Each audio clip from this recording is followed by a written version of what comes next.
managers don't like doing them. Employees don't like giving them. HR doesn't like administering them, right? And where we go wrong is the fact that because we have this documented process, we trust that to be the only thing we do to give feedback. And it's far too often, employees are surprised that in a lot of situations, leaders who are supposed to protect their tribe actually sacrifice the people that they're meant to protect. My job as your manager is to describe what good looks like and try to set you up for success and break down barriers. If you take care of your people, I fundamentally believe your people will take care of your results.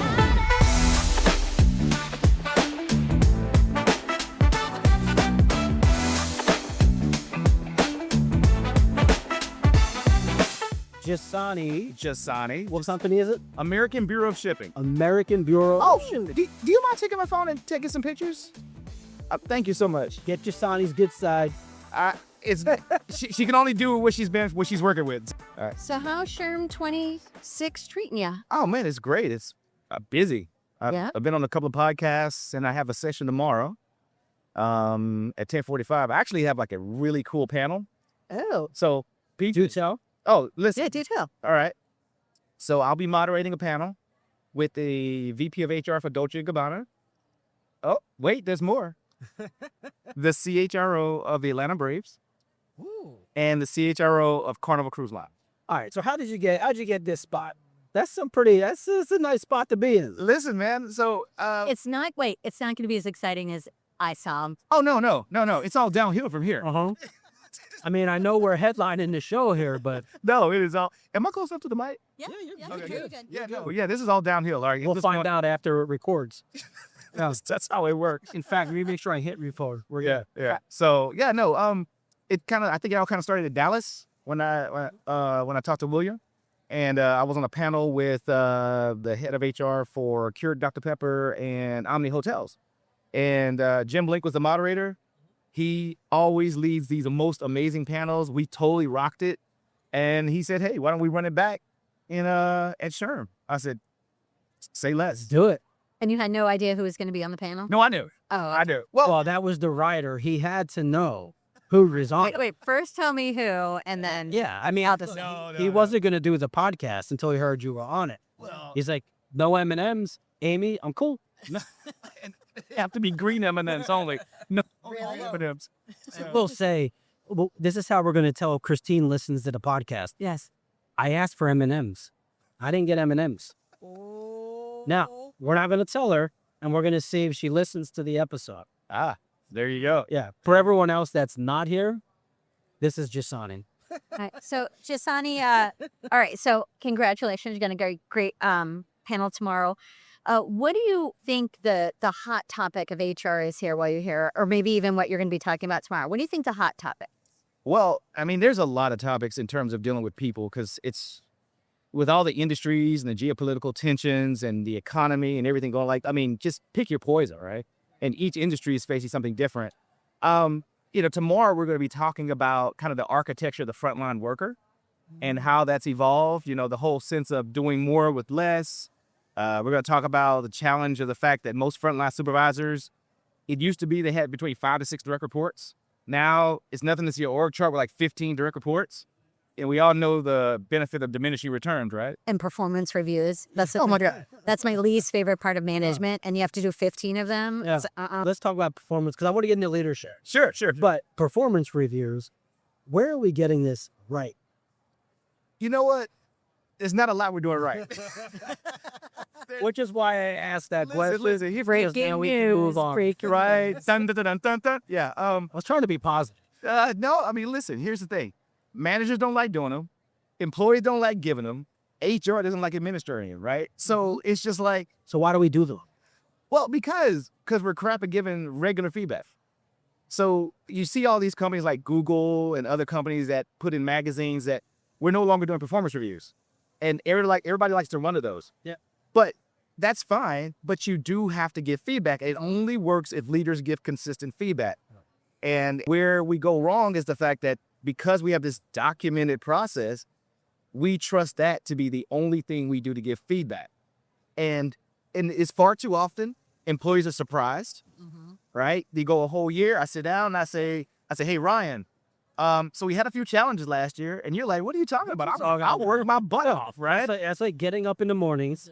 I would say doing your hair, but doing your hair, thinking you look good. I know what you mean. Yeah, and then Njsane comes up to you and says, "Man, you okay? You look a little pale today." Like I literally just spent 2 hours getting ready. I didn't wake up like this. That's a performance review, right? You go all year, Yeah. and then get I- smacked in the I- face. It's such a draconian, archaic process. Yeah. It is, but it doesn't seem like it's going away. And I mean, in some instances, you're hearing some companies, but I don't hear a lot of them breaking from it. I mean, and the systems that you see out there have performance management. So, what do you think the key behind this Arconian process, is there a key to doing it right? Consistently. Hard stop. Look, I'm old school, right? I'm an old Army guy. I believe in having frequent conversations with my people. My job as your manager is to describe what good looks like, and try to set you up for success and break down barriers. And if I'm doing my job right, there should be no point in the year where you don't know how you're doing. And I always compare performance reviews and performance management to like taking care of your yard. If you take care of your yard every weekend, it's not that big of a deal. But if you go on vacation for 3 months and you don't take care of it, you're going to have a mess on your hands. What about for those that don't go on vacation and don't take care of their yard? Because that's me. That's a whole nother podcast. That's a whole nother issue. You need to move into a condo. Yeah.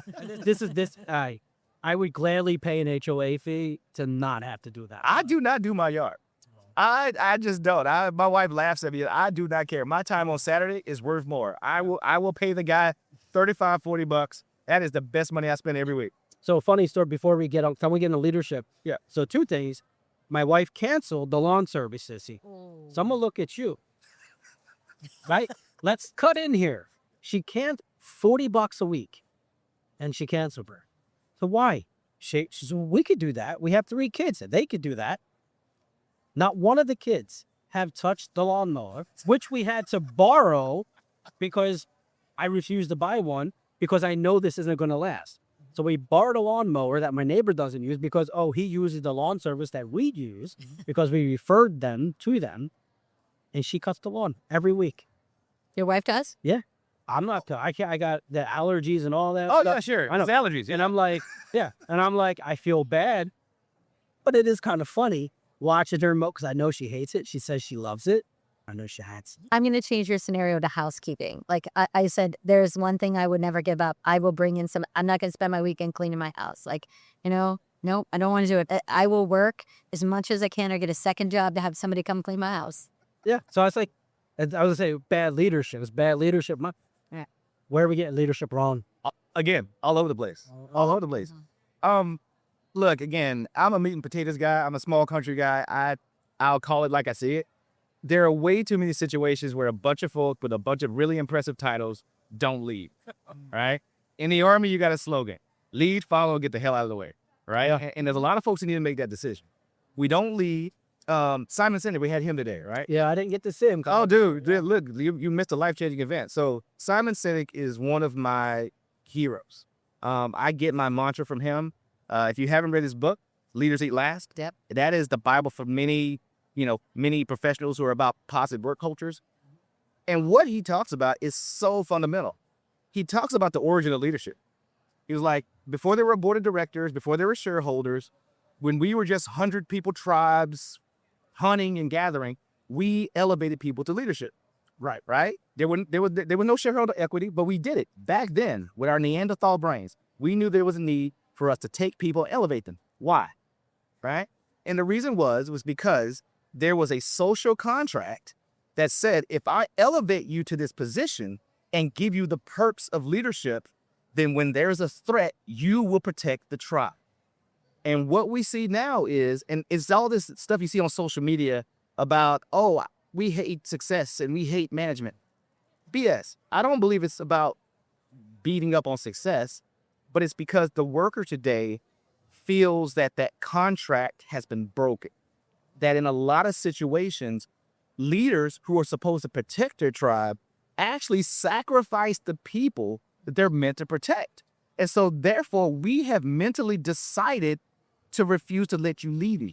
It's powerful. Right. And so that's where I come from with a lot of my leadership discussions about understanding why, besides the org chart, why is leadership important and why that broken trust is such a big deal, and how we as leaders have to justify and reprove why we have earned the right to lead every single day. So is this a loyalty thing? Because we've had discussions in the employee contract to the employer has changed with when pensions went away. There was no reason to be loyal to an employer, and employees began to then move on when it wasn't the right situation. Is leadership the same way? Is an employee leadership contract the same way? It should be, in theory. It should be. I mean, look, when our grandfathers worked, right, they worked one job, right? 45 years. 45 years. Yeah, same place. And again, there's this social contract.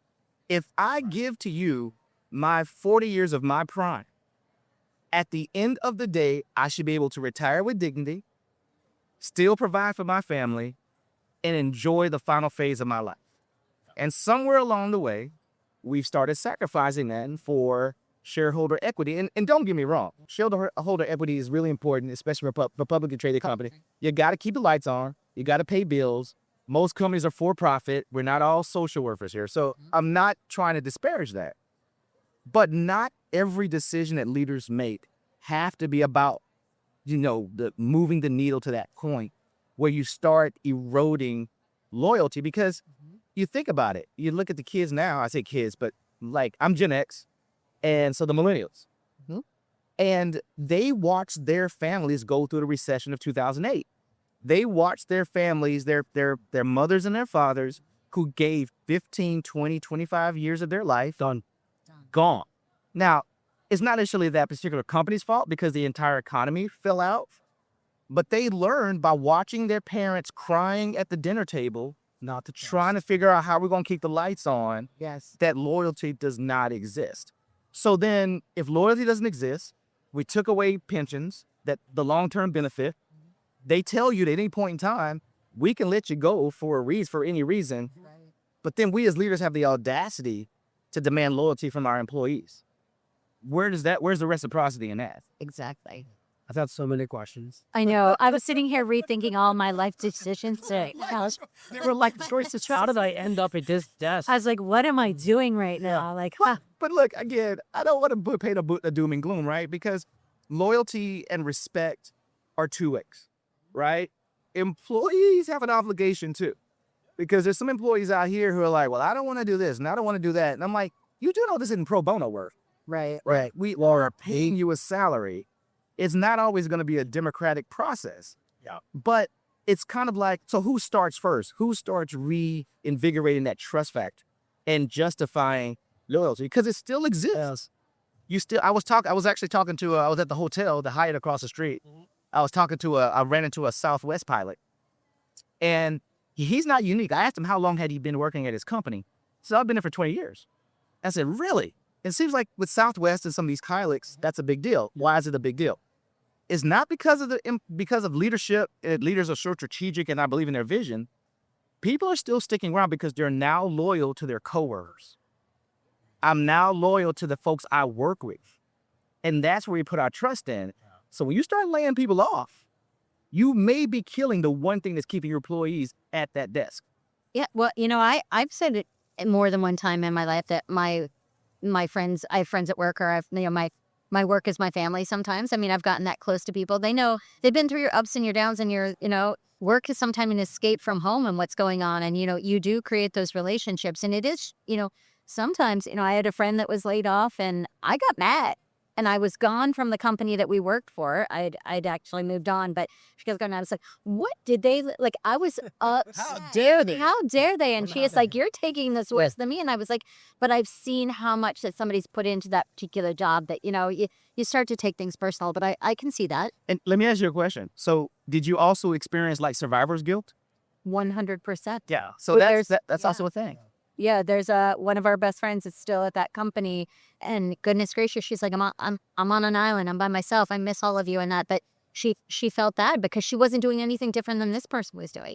It was just the way they made the decisions and, right, wrong, or indifferent, they've landed okay on the other side. So, it's all. So do you guys realize that like the whole concept of layoffs is still relatively new, right? I mean, you've heard about people getting fired for years and getting laid off and things like that. But the concept of doing mass layoffs as a book balancing exercise is still relatively new. Right. As a book balancer. Correct. Because it used to be back in the day, again, when my grandpappy used to work, if there were mass layoffs at the mill, that's because the mill was shutting down. Right.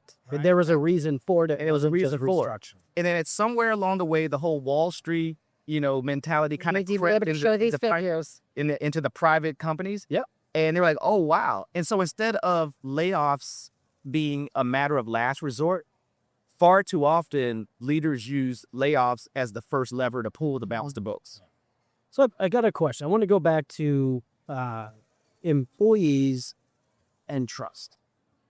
Talk to me about your feelings there about should the employee build the trust first or should they just trust the employer? Because look, let me make it more simple. It is just like dating. There is no difference. The chemicals that get released in our body that chemically allow us to trust are the same. So you go into a relationship with either high expectations or no expectations, but you just see where this journey goes. And the person or organization either earns more or loses trust based on the interactions or the actions or the deeds done. And so it's a relationship. It's a symbiotic relationship. The organization cannot exist without the skills and talents of its people.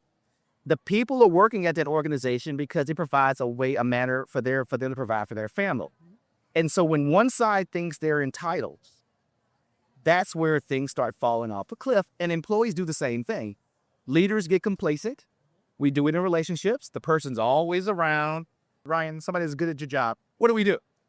I reward you with more work. Yeah. Right? You take this. I'll get paid more. Meanwhile, the slacker who's causing the more work gets to skate. Yeah. And we all know who the toxic, lazy person is. We all know. And by the way, if you don't know who it is. He looked your way. I did. I looked over there.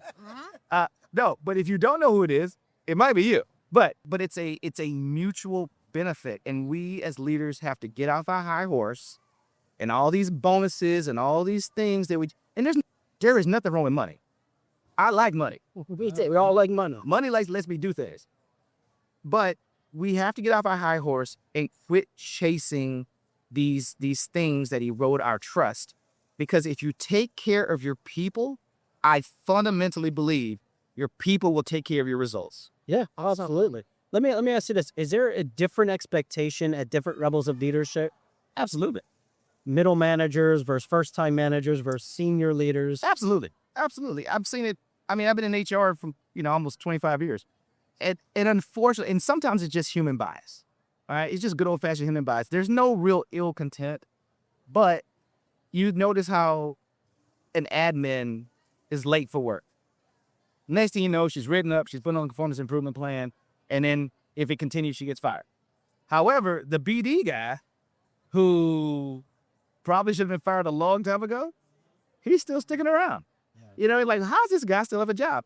And so, again, somewhere along the way, this is leaders now, we have decided that we have to choose between results and behavior. We have decided that we can't demand both. And you allow toxic behavior, bad performance to just reign free because they bring in the numbers. You're like, no. I pay you a paycheck. I pay you a bonus. Yeah. I need you to do good work and also be a decent human being. Right. Yeah. Yeah, it's a tough balance. We see this in sports all the time. Mm-hmm. This is the diva wide receiver. I just use the Eagles. We just went through it with A.J. Brown. Like, they had to go, right? But they tolerated it for a very long time. But let's take sports, because I'm a huge sports fan. He's a Cowboys fan? I am not. Shame you. Shame you, sir. We've talked about that. No, I am not.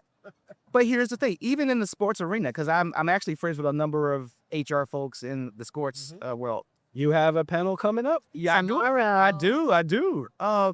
But you can still demand performance. The San Antonio Spurs, even though they didn't win it all, when Greg Popovich was in charge, he was a no-nonsense coach. he did not deal with that diva stuff. And if you wanted to play ball in San Antonio, you had to leave that at the door. And they are one of the most fundamentally sound organizations, right? Yeah. So there are examples of divas running wild, but there are also examples of organizations who have chosen, no, this is our culture, this is what we're about, and if you want to work here, here are the rules of engagement, let's go.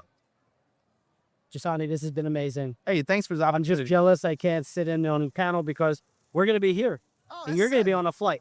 I will be. She's going home and sleeping. She's like, That is not true. That is not true. I have a big thing. My daughter is competing in Miss Pennsylvania tomorrow. Really? Miss Pennsylvania. Miss Pennsylvania. So I do get to be a mom. I'm putting a mom hat on tomorrow and doing that. So Well, good luck to your daughter. thank you so much. Thank you. But thank you so much for stopping by here. I'm so engaged. I was sitting here like just listening. Like I'm like, I get why you were asked to be part of the panel. Like it's not rocket science stuff, but you're speaking truth.